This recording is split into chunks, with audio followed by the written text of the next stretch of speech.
কালীগঞ্জ উপনির্বাচন ঘিরে উত্তেজনা তুঙ্গে তৃণমূল বিজেপির হাড্ডাহাড্ডি লড়াইয়ে প্রস্তুতি। নদিয়ার কালীগঞ্জ বিধানসভা উপনির্বাচনকে ঘিরে রাজনৈতিক উত্তেজনা তুঙ্গে। সদ্য প্রয়াত তৃণমূল বিধায়ক নাসির উদ্দিন আহমেদের মৃত্যুর পর নির্বাচন কমিশন 19 তারিখ ভোটের দিন ঘোষণা করতে দুই প্রধান প্রতিপক্ষ তৃণমূল ও বিজেপি কোমর বেঁধে মাঠে নামছে। বিজেপির নদিয়া উত্তর সাংগঠনিক জেলার সভাপতি অর্জুন বিশ্বাস নির্বাচনকে অপ্রয়োজনীয়তা বলেও জানিয়ে দিয়েছেন, নির্বাচনে অংশ নিয়ে জয়ের লক্ষ্যে ঝাঁপাবো আমরা, প্রার্থীর ঠিক নাম শিগগির ঘোষণা হবে। সিপিএম কংগ্রেস জোটকে কটাক্ষ করে তিনি বলেন, মানুষ আর জগা খিচুড়ি জোটকে পাত্তা দেয় না। যে নির্বাচন কমিশন একটা বিজ্ঞপ্তি জারি করছে, তাতে দেখা যাচ্ছে কালীগঞ্জ বিধানসভার উপনির্বাচন আগামী 19 তারিখে। যে এই 19 তারিখে যে নির্বাচন উপনির্বাচন, সেই উপনির্বাচন প্রত্যাশিত ছিল এবং ভারতীয় জনতা পার্টির সর্বশক্তি নিয়ে এই নির্বাচনে অংশগ্রহণ করবে।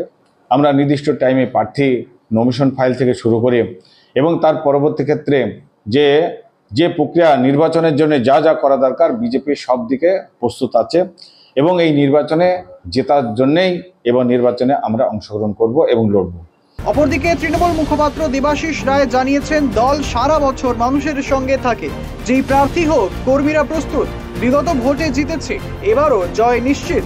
পাশাপাশি বিজেপিকে কটাক্ষ করে বলেন, জাতপাতের রাজনীতি করে মানুষের থেকে দূরে ওরা, কালীগঞ্জে বিজেপিকে খুঁজেই পাওয়া যায় না।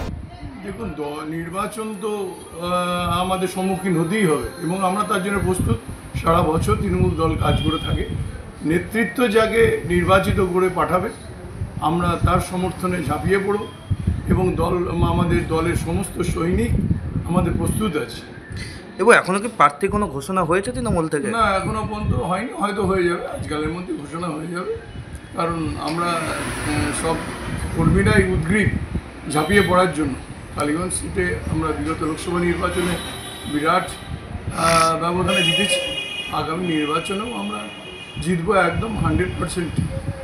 অবশেষে যদি সিপিএম কংগ্রেস জোট পাতে কীভাবে দেখছেন? এবং ওইসব জোটকে মানুষ আর পাত্তা দেয় না, এসব জগা খিচুড়ির জোট মানুষের মনে কোনো রেখাপাতও করে না।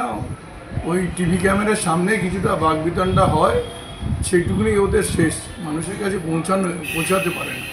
আর আমরা প্রতিনিয়ত জনগণের সঙ্গে টাচ রেখে চলি, আমাদের সমস্ত কর্মীরা জনগণের সঙ্গে টাচ রেখে চলে, সুতরাং নির্বাচনের জয়লাভ আমাদের অবধারিত।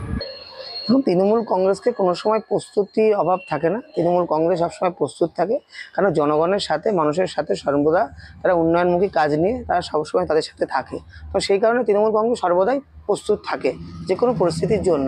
তো এখানে বিষয় হচ্ছে, জনাব নাসির উদ্দিন আহমেদের পরলোক গমনের পরে আসনটি শূন্য হয়ে যায় এবং সেখানে পুনরায় নির্বাচনের জন্য নির্বাচন কমিশন একাধিক বৈঠক করেন, বিভিন্ন দল সর্বদলীয় বৈঠক করেন এবং তারপরে আজকে তারা ঘোষণা করেছেন যে আগামীতে উপনির্বাচন হবে। সেই উপনির্বাচনের জন্য তৃণমূল কংগ্রেস তার যথোপযুক্ত যা শক্তি আছে সেই শক্তি দিয়ে ঝাঁপাবে এবং মানুষের আশীর্বাদ নিয়ে পুনরায় এখান থেকে জয়লাভ করবে। সব মিলিয়ে কালীগঞ্জের উপনির্বাচন হয়ে উঠছে রাজনীতির হটস্পট। নদিয়া থেকে কোহেলি, দেবনাথের রিপোর্ট, খবর বাংলা।